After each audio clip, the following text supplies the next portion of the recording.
नमस्कार, बहुत स्वागत है आपका अपने एमपी के इस खास बुलेटिन में। खबरों के साथ मैं हूं रीनू और चलिए सबसे पहले बात, चुनाव प्रचार में भीड़ जुटाने को लेकर राजनीतिक दलों को बड़ी राहत मिली है। राजनीतिक कार्यक्रमों में 100 लोगों के जुटने का बंधन खत्म कर दिया गया है। चुनावी जलसों में अब 100 लोगों से ज्यादा लोगों की भीड़ जुट सकती है।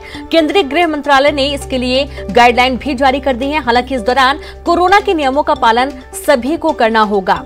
हाल ही में नया नियम आया था, जब कहा गया था कि राजनीतिक दल अपनी जनसभा में 100 से ज्यादा लोगों को नहीं बुला सकते हैं, आप वर्चुअल तरीके से सभा करिए, ये कहा गया था। और उसके बाद तमाम जो राजनीतिक दल हैं, प्रमुख रूप से मध्य प्रदेश की बात करें तो बीजेपी और कांग्रेस, देखा गया है कि 100 से ज्यादा की संख्या में लोग आ ही जाते हैं।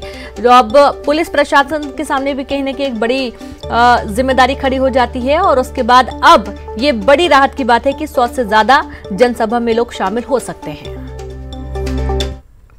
द्वारा जो नई गाइडलाइन कोरोना के संबंध में आई है, उसमें परिवर्तन हुआ है।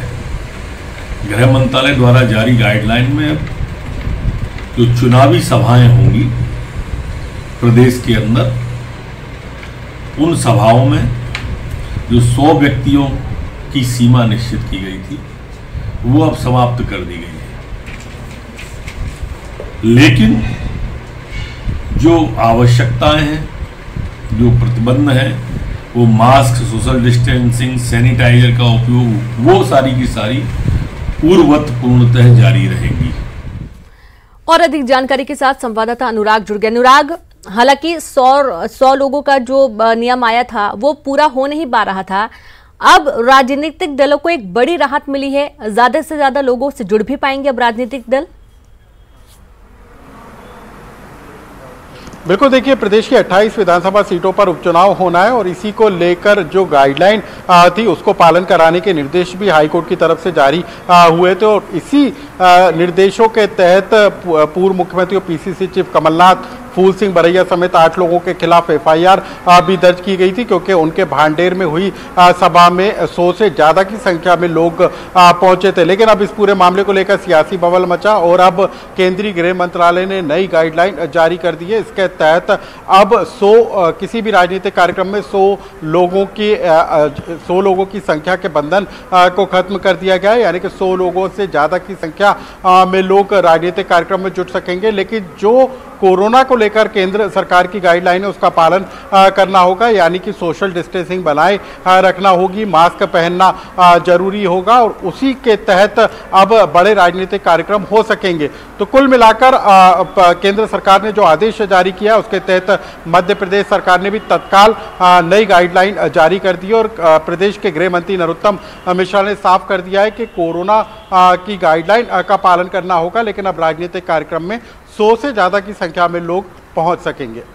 बिल्कुल, बहुत शुक्रिया आपका अनुराग तमाम जानकारी के लिए। तो अब 100 से ज्यादा लोग शामिल हो सकते हैं जनसभाओं में।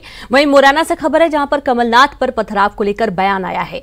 राज्यसभा सांसद सिंधिया का बयान, लोकतंत्र में सबको अपनी बात रखने का हक है, लेकिन उसकी भी एक सीमा और दायरा है। सिंधिया का कहना है, दायरे को क्रॉस करने की किसी को इजाजत नहीं, हर व्यक्ति का मान सम्मान होना चाहिए। ज्योतिरादित्य सिंधिया का बड़ा बयान, जहां कमलनाथ के काफिले पर पथराव का पूरा मामला है और इस पूरे मामले के चलते ज्योतिरादित्य सिंधिया ने बयान दिया, जहां पर उन्होंने दायरे की बात कही है। प्रजातंत्र में आप अपना पक्ष रख सकते हैं, आप अपना पक्ष रख सकते हैं, पर हर व्यक्ति का मान सम्मान होना चाहिए। मैं स्पष्टवादी इंसान हूं, जो सही है सो सही कहता हूं, जो गलत है सो गलत कहता हूं। ग्वालियर में ज्योतिरादित्य सिंधिया के स्वागत में एयरपोर्ट पर पहुंचे बीजेपी के नेता आपस में भिड़ गए। स्वागत के दौरान दो नेताओं के बीच विवाद हो गया। सिंधिया समर्थक बीजेपी नेता संजय शर्मा और एक अन्य सिंधिया समर्थक नेता आपस में उलझ गए। एयरपोर्ट पर मौजूद दूसरे नेताओं ने दोनों को समझा बुझाकर शांत कराया।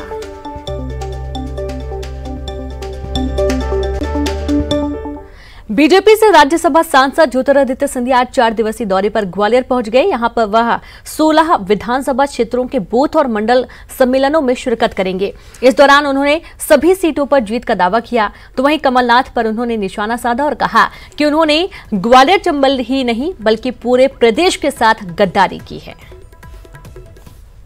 ग्वालियर चंबल का शुरुआत में अगले 5 दिन का मेरा दौरा है और मुझे पूरा विश्वास है कि जिस तरीके से हमारी पार्टी पूर्ण रूप से एक सोच, एक विचारधारा और एक लक्ष्य के साथ जमीन पर उतरी है, विजय प्राप्ति मोदी जी के नेतृत्व में, नड्डा जी के नेतृत्व में, अमित शाह जी के नेतृत्व में और शिवराज सिंह जी के नेतृत्व में अवश्य भारतीय जनता पार्टी को हर सीट पर मिलेगी।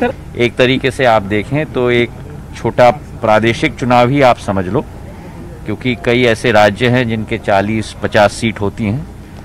आज 28 सीटों का चुनाव अकेले मध्य प्रदेश में है और संपूर्ण मध्य प्रदेश का है, खास करके मालवा, ग्वालियर, चंबल का। निमाड़ में भी सीट्स हैं, बुंदेलखंड में भी सीट्स हैं, अनूपपुर की भी सीट है। पर मुझे पूरा विश्वास है कि एक तरफा एक प्रचंड बहुमत के साथ भारतीय जनता पार्टी। मैं उनसे पूछना चाहता हूं कि 15 महीने सीएम रहे, विकास की बात तो छोड़ दीजिए, मैं तो आपसे पूछूंगा क्या उनका चेहरा आपने एक दिन भी देखा ग्वालियर चंबल संभाग में? ग्वालियर की बात छोड़ दो आप, एक दिन भी उन्होंने देखा?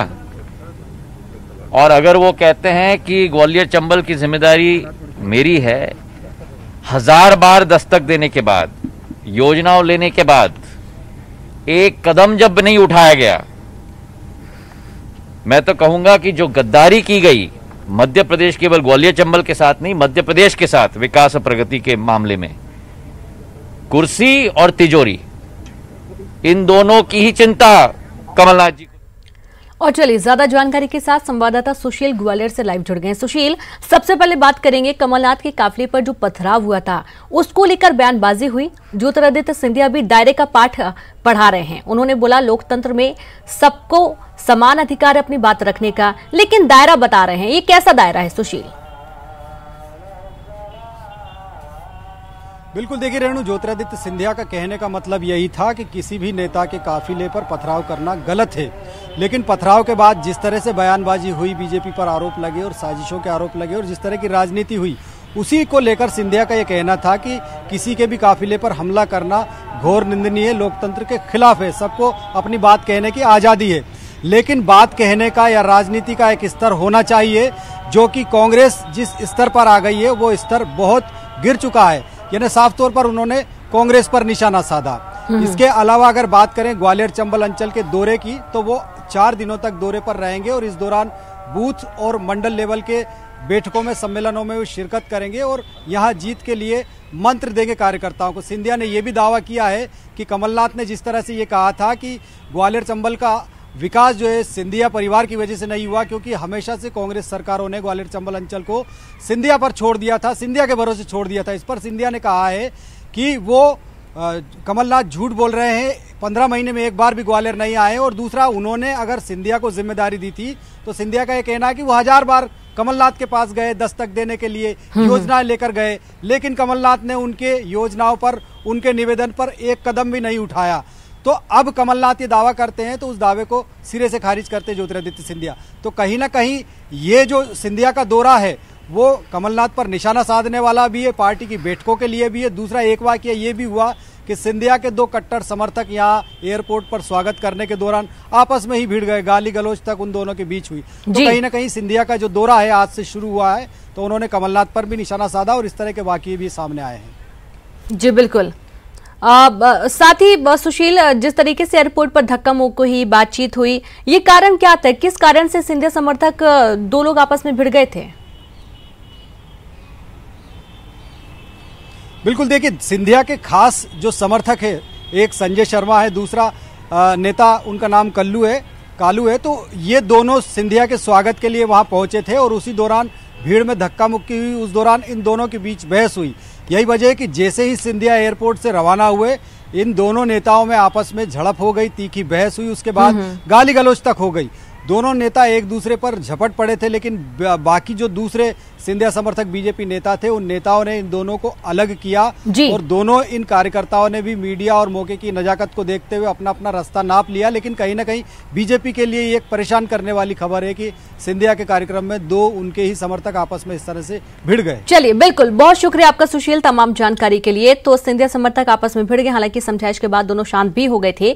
वहीं अगली खबर, जहां कमलनाथ के काफिले पर हमले के सवाल पर सीएम ने कहा कि हम इस तरह की किसी भी घटना के समर्थक नहीं हैं। अगर कोई ऐसा करेगा तो उसके खिलाफ कार्रवाई सरकार करेगी। ऐसा नहीं होता, भारतीय जनता पार्टी की संस्कृति नहीं है। हम इस तरह की किसी भी घटना के समर्थक नहीं है और कोई ऐसी हरकत करेगा तो उसके खिलाफ कार्रवाई सरकार करेगी। तो वहीं गृह मंत्री नरोत्तम मिश्रा ने कमलनाथ के काफिले पर पथराव के आरोपों पर कहा कि अभी तक कांग्रेसी इस प्रकार के हमले करा रहे थे। उन्होंने कहा कि कांग्रेस के स्पॉन्सर से कोई प्रेरित हुआ होगा और सस्ती लोकप्रियता के लिए ऐसा किया होगा। देखो, पहली बात तो वहाँ जिला प्रशासन चुनाव आयोग के अधीन होता है जब कहीं आचार संहिता लग जाती है तो, लेकिन उसके बावजूद भी पूरे प्रदेश में स्पष्ट निर्देश है और भाजपा का नाम न लें कृपा करके। अभी तक वो ही ऐसा करा रहे थे। कांग्रेस के द्वारा रिस्पॉन्सर प्रोग्रामों से ही किसी ने प्रेरणा ली होगी और ऐसा ये सस्ती लोकप्रियता हासिल करने को करा भी सकते हैं। मुख्यमंत्री शिवराज सिंह चौहान ने आज 13,000 ग्रामीण सड़कों का वर्चुअल लोकार्पण किया। पंचायत एवं ग्रामीण विकास विभाग की ओर से बनाई गई 4,120 किलोमीटर लंबी सड़कों के निर्माण में 1,359 करोड़ की लागत आई है। समारोह में पंचायत एवं ग्रामीण विकास मंत्री महेंद्र सिंह सिसोदिया तथा राज्य मंत्री रामखिलावन पटेल भी मौजूद रहे। सीएम शिवराज इस मौके पर कुछ जिलों के सरपंचों से संवाद भी किए। अब मुझे तो ये भी पता चला है कि वो कह रहे हैं, शिकायत कर रहे हैं कि ये मुख्यमंत्री को रोको, ये लोकार्पण कर रहा है, ये शिलान्यास कर रहा है। अरे भाई, विकास से तुम्हें तकलीफ क्या है? एक तरफ तो पूर्व मुख्यमंत्री नेता प्रतिपक्ष कहते हैं शिवराज सिंह नारियल लेके घूमता रहता है, हर कहीं नारियल फोड़ देता है। कमलनाथ जी, नारियल नहीं फोड़ रहा हूँ, सड़कें बनवा रहा हूँ उनके साथ, पुल पुलिया बनवा रहा हूँ, भवन बनवा रहा हूँ, विकास के काम करवा रहा हूँ। आपके पास नहीं था पैसा, हमारे पास तो पैसा है। अब हम अगर शिलान्यास और लोकार्पण भी करते हैं तो उनको तकलीफ होती है और वो शिकायत करते हैं, रोको रोको रोको। चुनाव आयोग में जाते हैं, यह कोई चुनाव थोड़ी है जब हम शिलान्यास और लोकार्पण कर रहे हैं। ये कांग्रेस का विकास विरोधी कदम है। विकास के काम उनने तो किए नहीं, हम करते हैं तो चिढ़ते हैं। एक तरफ कहते हैं विकास के कामों का लोकार्पण शिलान्यास रोको और दूसरी तरफ कहते हैं कि नारियल फोड़ते हैं शिवराज सिंह, झूठ बोलते कहीं कोई काम नहीं होता। अब कौन झूठ बोल रहा है? भोपाल से खबर, जहां सीएम शिवराज ने ऐलान किया अगले 3 साल में कहीं भी कच्चा मकान नहीं होगा, सबको पक्का मकान देगी सरकार। कोरोना काल में भी 33 जिलों में सड़क और पुल की सौगात दी जाएगी। खेतों तक जाने के लिए बनाई जाएंगी सड़कें और ये बड़ी सौगात है। कहीं ना कहीं जो जिनके पास छत नहीं है, मकान नहीं है, उनके लिए ये बहुत बड़ी राहत होगी यदि अगले 3 साल में सभी को पक्के मकान मिल जाते हैं। सीएम शिवराज ने ऐलान किया है कि सभी को पक्का मकान होगा, सरकार देगी मकान। कोरोना काल में भी 33 जिलों में सड़क और पुल की सौगात दी गई। खेतों तक जाने के लिए भी सड़कें बनाई जाएंगी। जैसे कि बारिश होती है तो खेत काफी मिट्टी हो जाती है और इस वजह से खेतों तक जाना मुश्किल होता है। अब खेतों तक जाने के लिए भी सड़कें बिछाई जाएंगी ताकि किसानों को भी दिक्कत ना हो।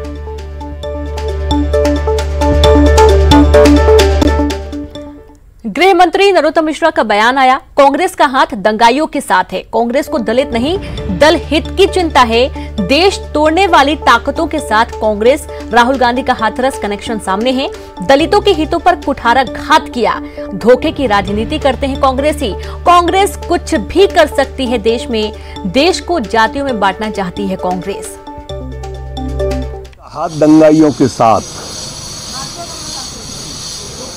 इनको दलित की चिंता नहीं है, कांग्रेस को दल हित की चिंता रहती है। देश तोड़ने वाली ताकतों के साथ हमेशा कांग्रेस खड़ी दिखाई दी है।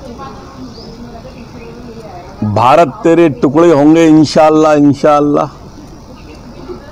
भारत की बर्बादी तक जंग हमारी जारी रहेगी। अफजल हम शर्मिंदा है, तेरे कातिल जिंदा है कहने वाले लोगों से सबसे पहले पहुंचने वाले व्यक्ति राहुल गांधी थे। वही राहुल गांधी का हाथरस कनेक्शन निकला है। वो व्यक्ति स्पष्ट कह रहा है कि दंगे करवा देंगे, फिर राहुल गांधी आएंगे। हमेशा दलितों के हितों पर कुठाराघात कांग्रेस ने किया है। 28 सीटों पर होने वाले उपचुनाव में 8 विधानसभा सीटों पर दिलचस्प मुकाबला होगा, क्योंकि दल बदलने वाले उम्मीदवार एक दूसरे के सामने होंगे। पुराने चेहरे और नए दल के उम्मीदवार आमने सामने होंगे। सुमावली से इंदल सिंह कंशाना, अजब सिंह कुशवाहा, ग्वालियर पूर्व से मुन्ना लाल गोयल, सतीश सिंह सिकरवार, अंबाह से कमलेश जाटव, सत्यप्रकाश सुखवार, करेरा से जसवंत जाटव, प्रागीलाल जाटव, डबरा से मरती देवी, सुरेश राजे, सांवेर से तुलसीराम सिलावट, प्रेमचंद्र गुड्डू आमने सामने हैं और साथ ही भांडेर से रक्षा सिरोनिया और फूल सिंह बरैया आमने सामने हैं।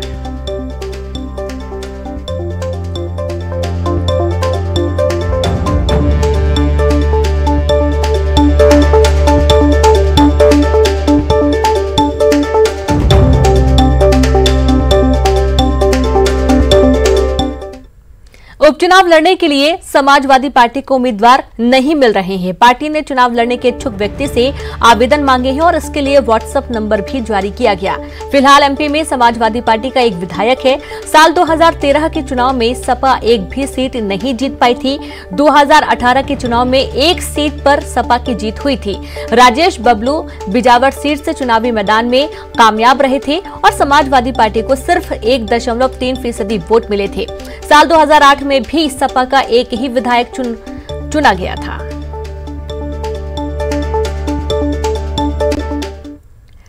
प्रदेश के पूर्व मंत्री जयवर्धन सिंह अपने एक दिवसीय दौरे पर आज इंदौर पहुंचे और उन्होंने सांवेर विधानसभा क्षेत्र के 20 गांवों में चुनाव प्रचार किया।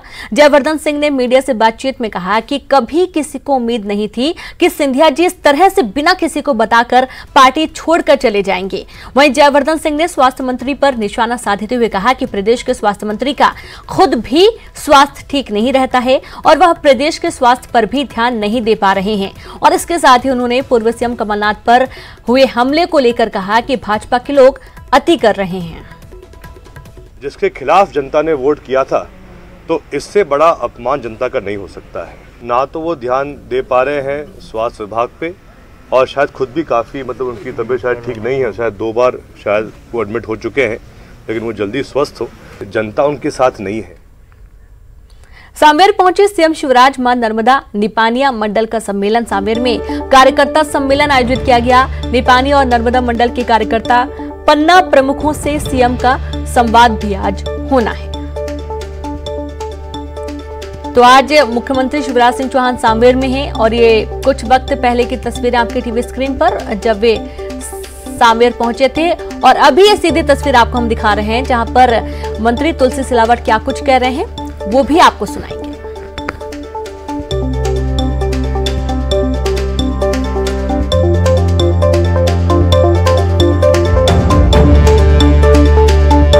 ब्रेक के बाद एक बार फिर से आप सभी का स्वागत है।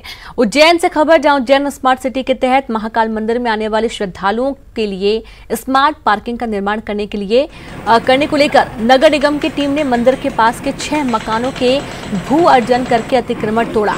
वहीं कार्यवाही को लेकर कई लोगों ने विरोध भी किया, लेकिन प्रशासन ने सभी अतिक्रमण हटा दिए।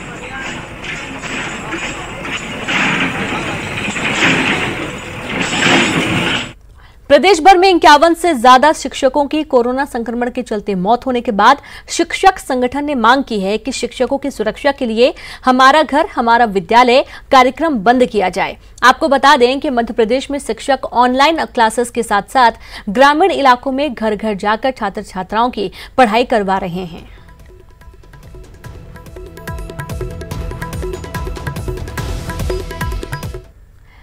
राजधानी भोपाल में सब्जियों के दाम में लगी आग। पालक 100 रुपए किलो, मेथी 100 रुपए किलो, भिंडी 50 रुपए किलो, परमल 100 रुपए किलो, सेम 100 रुपए किलो, टमाटर 40 रुपए किलो, प्याज 40 रुपए किलो, आलू 40 रुपए, गोभी 100 रुपए किलो, धनिया सबसे ज्यादा 200 रुपए किलो और साथ ही करेला 60 रुपए किलो बिक रहा है। तो वहीं शिमला मिर्च की बात करें तो 100 रुपए किलो और मिर्च 70 रुपए किलो बिक रही है। हरी सब्जियां ज्यादा महंगी हैं और सब्जियों की आवक बहुत कम है और इस वजह से सब्जियां महंगी हो रही हैं, ऐसा सब्जी विक्रेता का कहना है।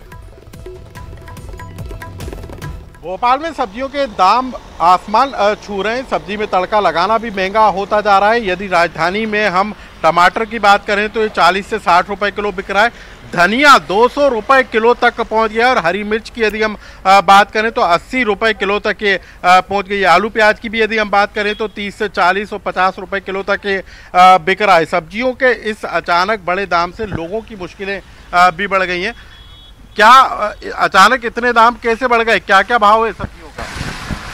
ये टमाटर 40 बिक रहा है, आलू भी 40 ही बिक रहा है, करेले 80 रुपए किलो बिक रहे हैं, अब ये बरबटी भी बिक रही है 80 रुपए किलो। धनिया मिर्ची? धनिया भी 200 रुपए किलो।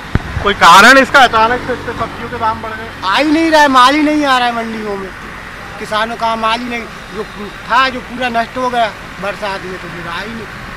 तो आवक घटने के कारण सब्जियों के दाम में उछाल आया है और यही हाल अमूमन पूरे शहर के हैं, जहां अलग अलग स्तर पर सब्जियों के दाम 40 से 80 और 80 से 100 रुपए किलो तक बिक रही है। और हरी मिर्च और धनिया जो सब्जी में सबसे ज़्यादा ज़रूरी होता है, उसी के दाम 80 रुपए से लेकर 200 रुपए किलो तक हो गए। यानी 200 रुपए किलो की रेट पे धनिया बिक रहा है। यानी कि लोगों के लिए खासी मुश्किल है कि सब्जियों के दाम जिस तेज़ी के साथ बढ़े हैं, आखिर किस तरीके से लोग इन सब्जियों को खरीदें। और यही कारण है कि यहाँ पर देखिए आप ग्राहक भी कम आ रहे हैं। सब्जियों के दाम महंगे हुए तो खरीदने वाले भी कम हुए होंगे। ग्राहक ही नहीं चल रही, बिल्कुल भी ग्राहक आ ही नहीं रहा है, बोल रहा है इतनी महंगी सब्जी खा के हम क्या करेंगे, ना कमाई है। तो बिल्कुल लोगों के लिए जो सब्जी बेच रहे हैं उनके लिए भी मुश्किल है, क्योंकि सब्जियों के दाम इतने तेज हो गए हैं कि लोग अब सब्जी खरीदने से भी बच रहे हैं। कैमरामैन मोहसिन के साथ अनुराग श्रीवास्तव, न्यूज़ 18 भोपाल। तो अभी आपने भोपाल की तस्वीरें देखी, साथ ही जबलपुर में भी कुछ ऐसे ही हालात समझ में आए, जहां सब्जियों के दामों में आग लगी हुई है। दुकानदारों की माने तो आवक कम होने के चलते रेट बढ़े हैं। साथ कहा जाता है कि हेल्दी सीजन की भी शुरुआत हो जाती है और हरी भरी सब्जियों की आवक देखने को मिलती है। और लाजमी है जायके भी बढ़ाना, हर कोई चाहता है अपना जायका बढ़ाना चाहता है, लेकिन इस बीच उन लोगों के लिए बुरी खबर है जो हरी भरी सब्जियों को खाने के शौकीन हैं और जो शौकीन रखते हैं, शौक रखते हैं, क्योंकि दाम जो है वो आसमान छू रहे हैं। धनिया जैसी चीज जो है वो 200 रुपए किलो है, मिर्च 120 रुपए किलो है, मेथी की भाजी 120 रुपए किलो हो गई है। ब्रोकलीन जो कि अमूमन हम चाइनीज फूड में देखते हैं, ब्रोकलीन 370 से 400 रुपए किलो तक पहुंच गई है। तो आखिर वजह क्या है ये भी हम समझेंगे, बोले दाम भी हम जो यहाँ के सब्जी विक्रेता हैं उनसे समझ लेते हैं। भाई साहब बताइए, ये आग सी क्यों लगी है हरी भरी सब्जियों में और क्या सबसे उच्चतर दाम में बिक रहा है? भैया सबसे उच्चतर दाम में तो धनिया बिक रही है। धनिया आज बिक रही है 240 रुपए किलो, हरी मिर्च बिक है 120 रुपए किलो। नॉर्मल टमाटर जैसी चीज़ें 40 रुपए किलो से कम हो ही नहीं रही हैं। आलू प्याज 40 रुपए किलो बिक रहा है। हर चीज़ें महंगी हैं। अगर भाजियों की बात करें कि सब्जियां भी, अगर पालक जैसी चीज़ बिक रही है 60 से 80 रुपए किलो। नॉर्मल भाजी आपको 60 रुपए 40 रुपए किलो, कम से उससे कम कोई भाजी नहीं हुई। फूल गोभी जैसी चीज़ नॉर्मल एक फूल 40 से 50 रुपीज़ का हो रहा है। ब्रोकलीन की दाम बताइए। ब्रोकलीन भैया 320 रुपीज़ kg थोक रेट में है और यहाँ पे लाते लाते 400 पड़ रही है जी। मूल वजह क्या है, महंगा क्यों हो रहा है? भैया लोकल सब्जी अपने जबलपुर में उत्पादन बहुत कम हो गया है, पूरा उत्पादन बाहर से आ रहा है।